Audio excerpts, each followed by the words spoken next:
Hey, this is Mad Movie Mark on the Mad Movie Mark Movie Review.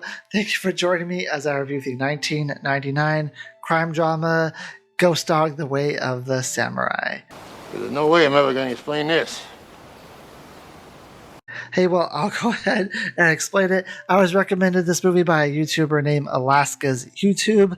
This is the second time I've ever seen Ghost Dog: The Way of the Samurai. The first time was about 13 years ago when I was involved with a podcast called the Film Pigeons Podcast.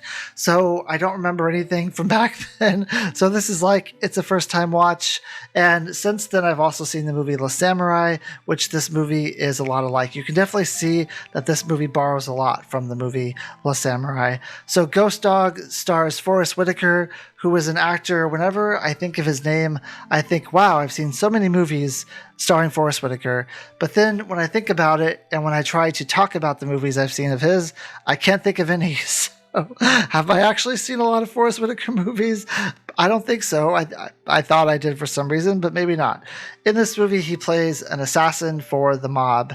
Now, he considers himself a retainer for a member of the mob because this member saved his life when he was young.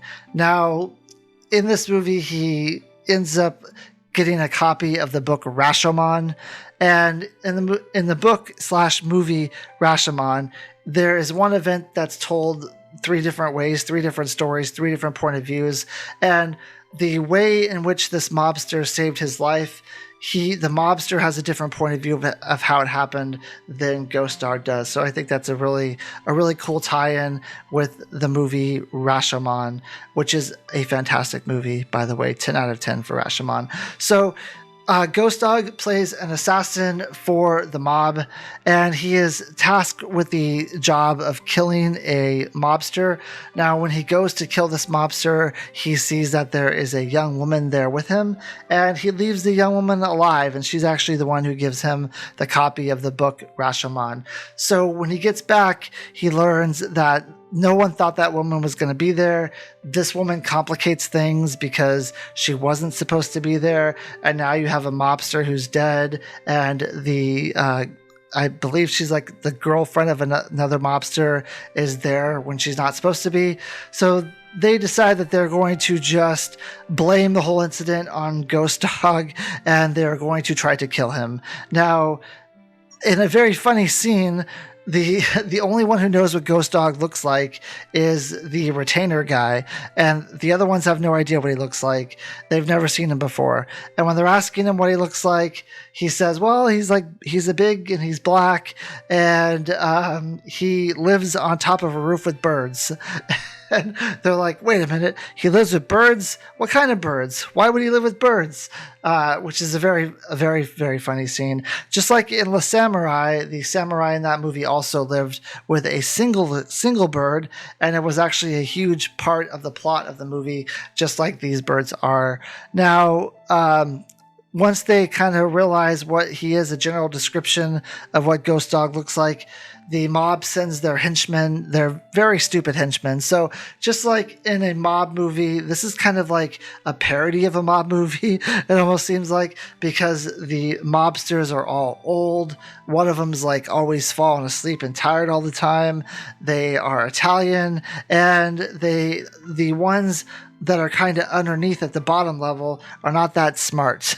Now, they go from rooftop to rooftop looking for a man who looks like Ghost Dog, and they finally find like a black guy, and they shoot him because he's black.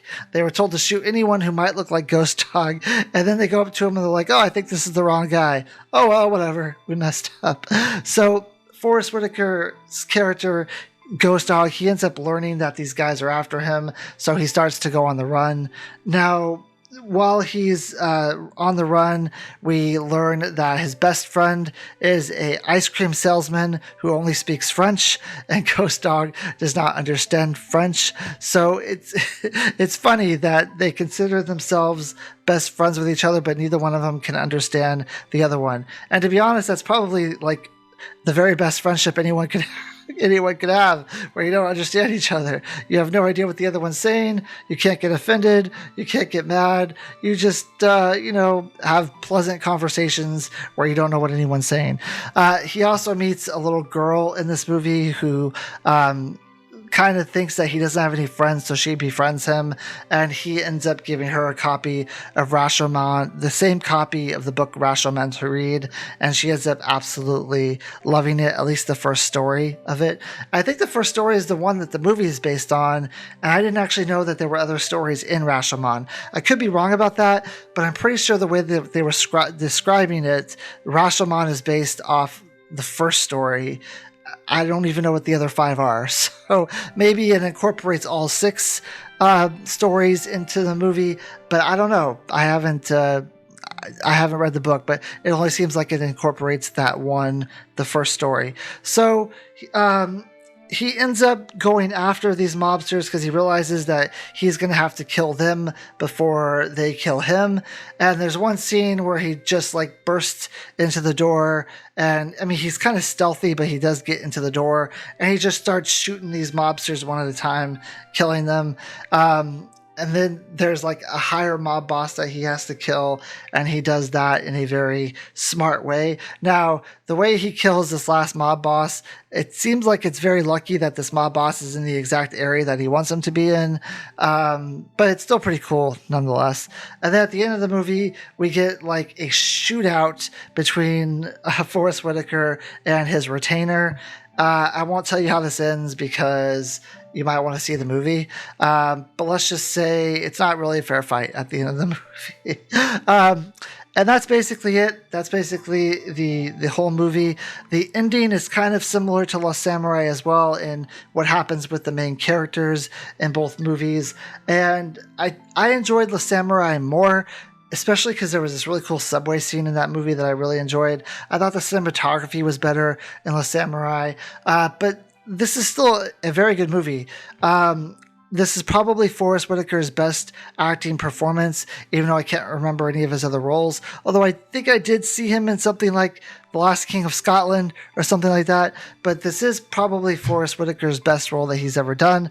This movie was actually written for him, and the director said if they could not get Forrest Whitaker for this movie, it probably would have never been made. But the action is really good in this movie. The story is fantastic, even though it kind of mirrors that of The Samurai. Like I said, Forrest Whitaker is very good. The mob members are very good, acting kind of brainless at times, and kind of reading situations wrong and going into places with wrong information that they shouldn't be going into. But the mob bosses are really good in this movie as well. The script is fantastic. I really love the child actress in this movie, and it's really hard to get a child actor or actress right. They can either improve a movie or bring a movie down. I really feel like there's not a lot of middle ground when it comes to child actors, and I thought that she did a very good job. I was also reading some IMDb trivia after I saw it, and apparently the French person who's selling ice cream, you're not supposed to know what he's saying. That's why he's speaking French. Like, even the audience isn't supposed to know what he's saying, because you're supposed to put yourself in kind of Forrest Whitaker's shoes and try to kind of read between the lines and figure out what this guy is saying, even though you don't really know, which is really cool because I read that in France. Instead of talking French, he's talking like some other language that they wouldn't understand either, to keep that cohesiveness together. And I think that's a really neat thing in the movie, is that it's a language that probably a lot of people won't understand, and you have to kind of read between the lines with what he's saying. Now, it was really difficult. I still couldn't understand what he was trying to get at, but Ghost Dog's character in the movie does understand, and I guess that's all that matters, because like, he's the one who has to put up with them. But anyway, I thought those were very good aspects of the movie. I don't know if I have any complaints. It did seem like the pacing was a little slow at times.